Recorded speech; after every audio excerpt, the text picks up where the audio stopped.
خير الخلق كلهم محمد سيد الكونين والثقلين والفريقين من عرب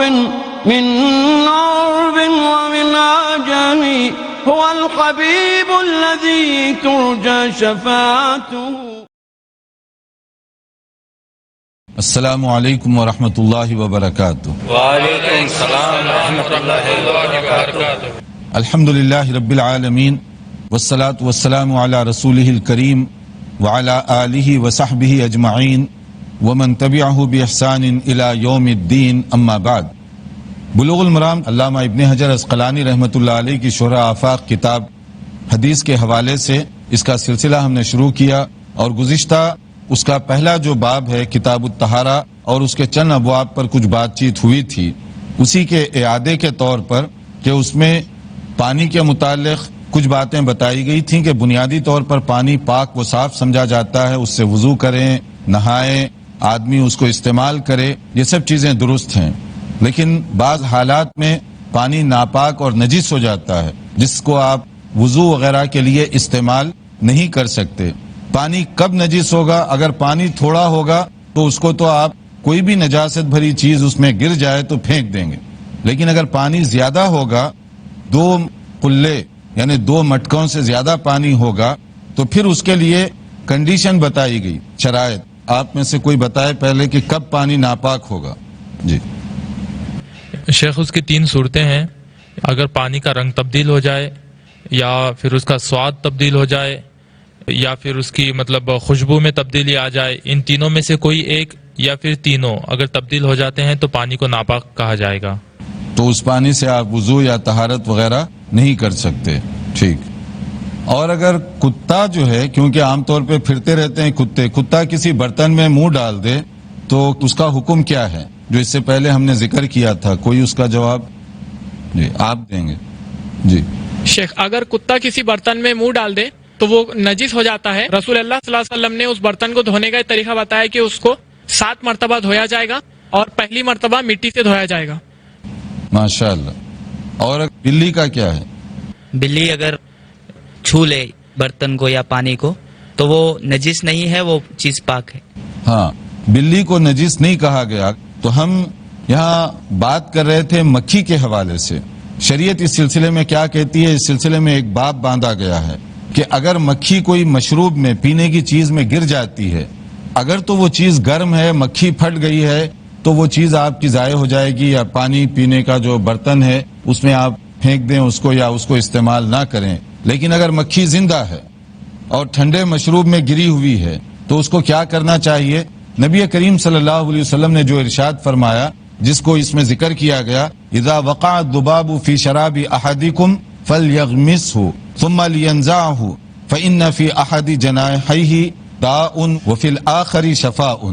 صحیح بخاری کی یہ حدیث ہے جس کو علامہ ابن حجر عسقلانی رحمۃ اللہ علیہ نے اپنی کتاب بلوغ المرام میں نقل کیا ہے کہ مکھی کے 2 ونگز، 2 پر ہوتے ہیں نا، ایک بیماری والا اور دوسرا اس کی شفا یا اس کی تریاق والا. عام طور پر مکھی جب گرتی ہے کسی مشروب میں تو بیماری کا جو ونگ ہے وہ نیچے ہوتا ہے، یعنی پہلے وہ ٹچ کرتا ہے، اور دوسرا جو ہے وہ اوپر رہتا ہے. اگر آپ اسی وقت اس کو پورا ڈبا دیں گے تو اس کے ایک بازو میں جو بیماری کی جراثیم ہے، فوری ڈبانے سے اسی کا توڑ وہاں پر ہو جائے گا. اس کے بعد آپ چاہیں تو وہ مشروب پی سکتے ہیں.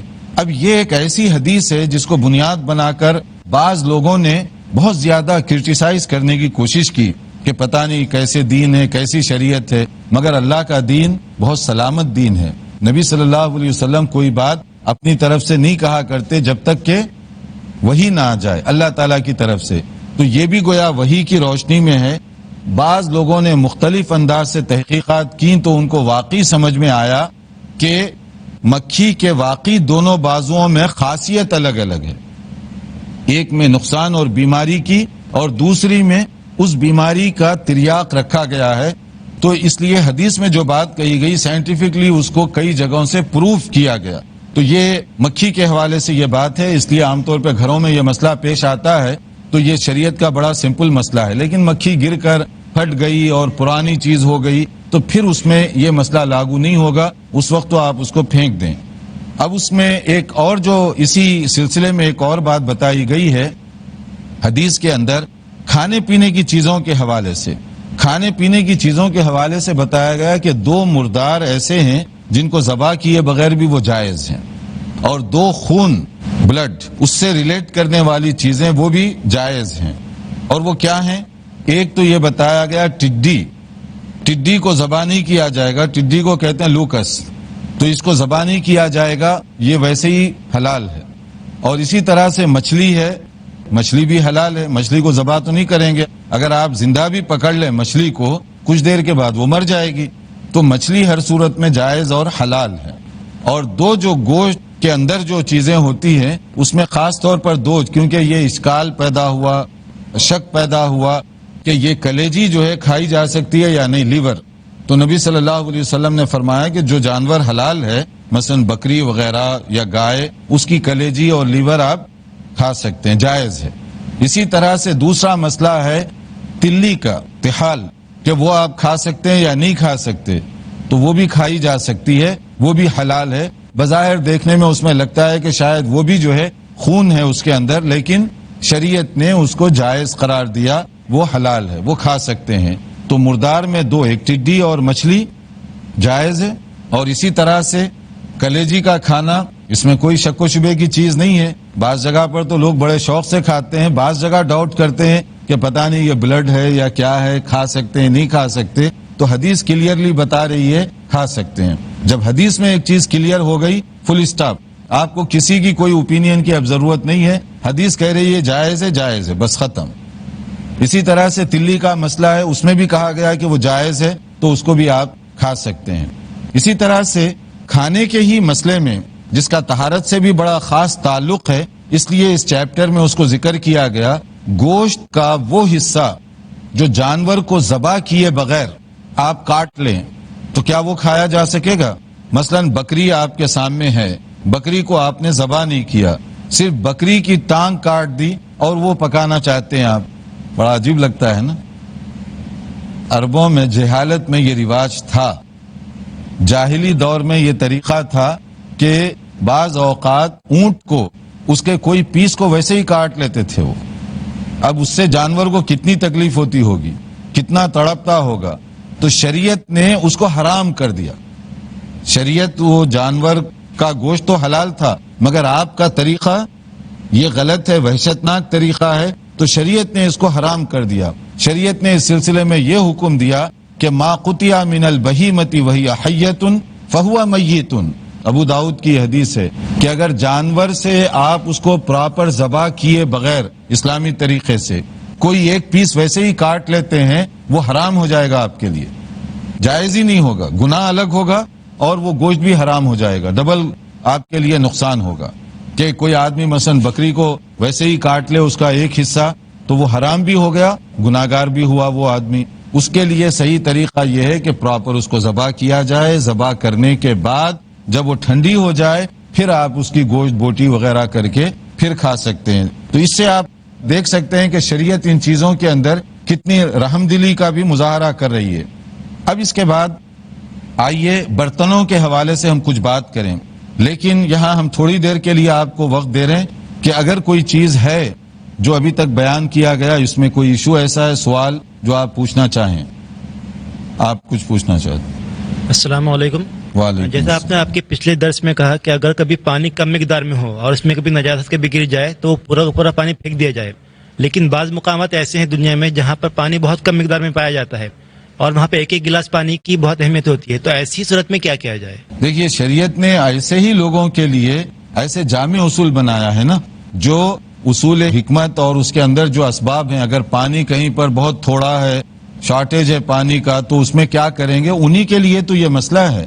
اگر جہاں پر پانی جو ہے کھلے اور وافر مقدار میں ملتا ہے تو ان کو تو کوئی ایشو نہیں ہے، پانی وہ جب چاہیں بدل دیں، جب چاہیں پھینک دیں، ویسے ہی بہا دیں۔ ایشو تو ان لوگوں کے لیے جن کو مشکل سے پانی ملتا ہے، مثلا افریقی بعض علاقے ہیں، پانی بہت مشکل سے بعض جگہوں پر مل رہا ہے، اب ایک گلاس پانی ہے، ایک گلاس میں ایک قطرہ پیشاب کا گر گیا، آپ کیا چاہتے ہیں کہ وہ پانی پی لیں؟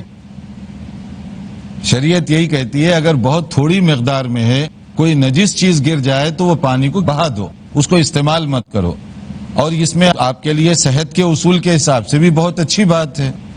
اور اگر پانی تھوڑا سا زیادہ ہو جائے، یعنی 2 چھوٹے ٹب جو ہے کوئی بڑی بات نہیں ہے. آج کل کے حساب سے تو ہو سکتا ہم لوگ جو پانی نہاتے ہیں اس میں 4 قلوں سے زیادہ استعمال کرتے ہوں گے، ورنہ سنت تو ہے آگے آئے گی کہ کتنا پانی یوز نبی صلی اللہ علیہ وسلم فرمایا کرتے تھے. آپ کچھ پوچھنا چاہ رہے ہیں؟ شیخ، اگر آج کل جیسا واٹر پیوریفائر لگایا جاتا ہے تو اگر کسی ٹینک کے آگے واٹر پیوریفائر لگا ہے اور اس سے ہم پانی استعمال کرتے ہیں تو وہ پانی کا ہم کیسے پتہ کریں گے کہ وہ نجس ہوا تھا یا نہیں کسی وقت؟ دیکھیے، پانی کے استعمال کے یہ الگ الگ طریقے ہیں. ہم نے جو ذکر کیا کہ اسمیل بدلنا یا کلر بدلنا، وہ نیچرل پروسیس کے تحت کہ پانی کہیں ٹھہرا ہوا ہے، بہاؤ نہیں ہے، تو کچھ دیر کے بعد کیا ہوتا ہے اس میں یا تو بدبو پیدا ہو جائے گی یا اس کے اندر کلر بدل جائے گا یا اس کا ذائقہ بدل جائے گا. ایسے یہ نیچرل انداز سے ہوتا ہے. لیکن آپ جو فرما رہے ہیں یہ تو اس کو بہتر بنانے کے لیے ہے، تو اس کی وجہ سے پانی اور اچھا ہو جائے گا، اس سے پانی خراب نہیں ہوگا. اسی واٹر پیوریفائر میں جو ٹینک سے پانی آ رہا ہے اس ٹینک کے بارے میں ہم کیسے پتہ کریں گے؟ دیکھیے، پانی جو سامنے ہے آپ کو، شریعت اسی کا آپ کو مکلف بنا رہی ہے. مثال کے طور پہ جو پانی سپلائی ہو رہا ہے، اگر وہ پانی صاف ستھرا ہے اور اس کے اندر وہ نشانیاں نہیں بدلی ہیں تو پھر آپ اس کو استعمال کر سکتے ہیں. تو اس میں آپ کو زیادہ پریشانی کی نہیں. یہی بیوٹی ہے. یہ پڑھ لیں گے تو معلوم ہوگا کہ ہمارا دین اتنا آسان اور اتنا سمپل ہے، ہر آدمی ہر جگہ آسانی کے ساتھ عمل کر سکتا ہے. مشکلات تو لوگوں نے کھڑی کر دی ہیں، ورنہ دین اللہ کا بہت آسان ہے. سب کے لیے اس میں بہت سہولتیں رکھی گئی ہیں. دیکھتے رہیے ہمارا پروگرام. ایک چھوٹے سے وقفے کے بعد دوبارہ آپ کی خدمت میں حاضر ہوں گے. محمد سید الکونین والثقلین. ناظرین، وقفے کے بعد دوبارہ آپ کی خدمت میں حاضر ہیں. وقفے سے پہلے ہم حدیث کا جو ایک امپورٹنٹ چیپٹر تھا کہ اس کے اندر جائز ناجائز، پاک اور ناپاک کب ہوتی ہے چیزیں، خاص طور پر پینے کی چیز، اس بارے میں مختلف باتیں ہم نے بتائی ہیں. اب آگے ایک اہم چیپٹر ہے اس کتاب بلوغ المرام کا، وہ ہے باب الآنیہ، پلیٹس، برتن. استعمال میں جو آنے والی برتنیں وغیرہ ہیں ان کا شرعی طور پر کیا حکم ہے، کب وہ استعمال میں آ سکتی ہیں، کب استعمال نہیں کرنا چاہیے، کیا اس کی شرائط ہیں. اس سے متعلقہ کئی احادیث اس میں ذکر کی ہیں. سب سے پہلی چیز، کھانے پینے کی جو برتن ہے، چاہے وہ گلاس ہو، چمچ ہو، اسپون ہو، پلیٹس ہو یا کپ ہو، کوئی بھی چیز ہو، اس کے بارے میں شریعت یہ کہتی ہے کہ یہ آپ کی سہولت اور آسانی کے لیے اللہ تعالیٰ نے پیدا فرمائی ہے. اس کو آپ انٹرٹینمنٹ، لگژری، دکھاوا، فخر، مباحات یہ ذریعہ نہ بنائیں. اس کو اسی لیے اس میں بیلنس کیا گیا. بیلنس یہ ہے کہ پلیٹس سونے اور چاندی کے استعمال کرنا منع کر دیا گیا. شریعت یہ کہتی ہے کہ یہ تمہارے لیے درست نہیں ہے کہ تم اس کو استعمال کرو اس طرح، کیونکہ یہ چیزیں عام طور پر غیر مسلموں کی ہیں، جو ان کی نقالی میں لوگ کرتے ہیں، جن کی صرف دنیا ہی سب کچھ ہے، آخرت میں ان کو کچھ ملنے والا نہیں ہے. جبکہ ہمارے لیے اللہ تعالیٰ نے آخرت میں ہر قسم کی نعمت رکھی ہے. تو دنیا کے اندر اپنی زندگی کو ان عادتوں میں نہ ڈالو. اور اس کے اندر زیادہ تر جو فخر اور ایک دوسرے پر اترانے کی جو بات ہے، اس کو بھی ریڈیوس کیا گیا. اس لیے اس میں سونے چاندی کے جو پلیٹس ہیں، برتن ہیں، اس کے استعمال کرنے سے منع کر دیا گیا. اور دوسری چیز یہ بتائی گئی کہ جو آدمی چاندی کے پلیٹ میں مثلا پانی پی رہا ہے تو گویا اپنے پیٹ کو جہنم کی آگ سے بھر رہا ہے، وہ منع کیا گیا اس کو. اس میں ایک اور بات بھی بتائی گئی کہ پوری پلیٹ چاندی کی نہیں ہے، مگر اس میں اگر ٹانکی لگائی جائے. ٹانکی کا مطلب پہلے یہ ہوتا تھا کہ قیمتی کوئی پلیٹ ہے وہ ٹوٹ جاتی تو اس کو جوڑتے تھے، اور جوڑنے کے لیے کوئی ٹانکا کہیں لگانا پڑتا تھا. تو اس کو لگانے کے لیے کبھی کبھی جو ہے سلور کا یعنی چاندی کا استعمال کیا جاتا. تو کیا وہ استعمال کر سکتے ہیں ایک ٹانکی کے لیے، یا 2-4 ٹانکے لگانے پڑ جائیں؟ تو شریعت اس حد تک اس کی اجازت دے رہی ہے. بالکل ایسے ہی جیسے کسی کا دانت خراب ہو گیا اور وہ دانت جو ہے اس کا جو خراب دانت ہے اس کی جگہ وہ سلور کا، چاندی کا استعمال کرنا چاہے کر سکتا ہے. شریعت اس کی اجازت دے رہی ہے اگر ضرورت پر. لیکن آج کل فیشن بن گیا، وہ نہیں ہے. بعض نوجوان جو ہے وہ اپنے دانتوں کے اوپر مختلف قسم کے کور چڑھانے لگ گئے ہیں، اور وہ ایک غرور کا، ایک تکبر کا انداز بن گیا، جس کو بعض لوگ کہتے ہیں، اب پتہ نہیں آپ لوگ تو ماشاءاللہ بڑے مہذب سوسائٹی کے ہیں، ورنہ لوگ کہتے ہیں گینگسٹر کی علامت ہے یہ، تو وہ گینگسٹر کی علامت کے طور پر یہ کام کرتے ہیں. شریعت اس کی اجازت نہیں دیتی. ضرورتاً اگر آپ کا دانت خراب ہو گیا اور دوسرا میٹیریل اس کے لیے مفید نہیں ہے تو ایسی صورت میں آپ اس کو استعمال کر سکتے ہیں.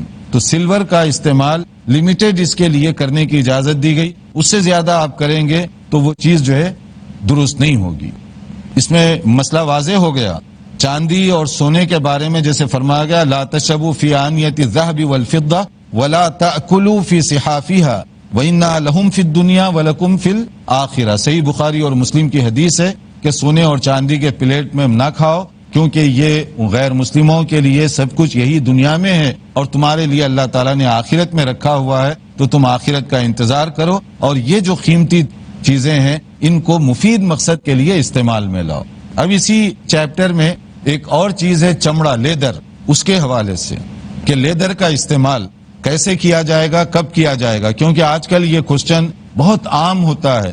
مثلا لیدر جیکٹ، کہ لیدر کے بہت سارے جو ہے کوئی لوگ کوٹ پہنتے ہیں، کوئی اس کی ٹراؤزر پہنتے ہیں، کوئی اس کے مختلف دستانے وغیرہ پہنتے ہیں. تو ایسی صورت میں اس کا پہننا جائز ہے یا ناجائز؟ بلکہ آپ نے دیکھا ہوگا بعض جگہوں پر جاتے ہیں، بعض علاقوں میں لوگ نماز پڑھنے کے لیے تو کچھ لوگ شور بھی مچاتے ہیں کہ چمڑے کا جیکٹ پہن کے نماز پڑھنے آ گئے. اب وہ آدمی پریشان ہوتا ہے کہ واقعی پہننا چاہیے یا نہیں پہننا چاہیے. حدیث پڑھ لیں گے تو دیکھیں گے آپ کو کہ نبی صلی اللہ علیہ وسلم کی باتوں میں اتنی آسانی ہے، اتنی بیوٹی ہے، پھر آپ کو کسی سے ڈرنے کی بھی ضرورت نہیں پڑتی، کیونکہ نبی نے جو فرما دیا وہ حرف آخر ہے. تو آئیے اس میں لیدر کے بارے میں نبی کریم صلی اللہ علیہ وسلم کا ارشاد کیا ہے اس کو بھی دیکھ لیں. آپ نے فرمایا ایک اصول ہے، ایما احاب دبغ فقد طہر. جو بھی لیدر کو آپ اس کو ٹینری سے گزاریں گے، ٹینری میں جو پروسیس ہوتا ہے دباغت دینا جس کو کہتے ہیں، اگر آپ چمڑے کو دباغت کے ذریعے سے صاف کر دیتے ہیں، دباغت دے کر، تو پھر وہ پاک و صاف ہو جائے گا. جس کو آج کل کی اصطلاح میں آپ کہہ لیں ٹینری، اور اس کا جو پروسیس ہے اس کے بغیر تو جیکٹ وغیرہ تو بنتی نہیں ہے، کہ جب آپ کھال اتارتے ہیں تو اس کے بعد آپ ٹینری میں بھیجتے ہیں، اس کا اپنا ایک پروسیس ہے، اس کے بعد وہ پورا لیدر تیار ہو کر باہر آتا ہے، پھر اسی سے آپ وہ جیکٹ سیتے ہیں یا شوز یا جو بھی چیز اس سے بنانا چاہیں. شریعت کہتی ہے کہ جب یہ پروسیس سے گزر گیا تو وہ پاک ہو گیا آپ کے لیے. اب آپ اس سے جیکٹ پہنے، ٹراؤزر پہنے، جائز ہے. آپ کو کوئی ڈرنے کی ضرورت نہیں ہے. اگر کوئی روب دکھائے تو آپ اس سے زیادہ حدیث پڑھ کر روب دکھا دیجئے کہ یہ جائز ہے، اس لیے اس میں منع کرنے کی کوئی سینس نہیں بنتی. ویسے آپ کا جی نہیں چاہتا نہ پہنے، مگر پہننے والوں کو حرام اور حلال کا مسئلہ نہ بتائیں، اس لیے کہ یہ چیز جائز ہے.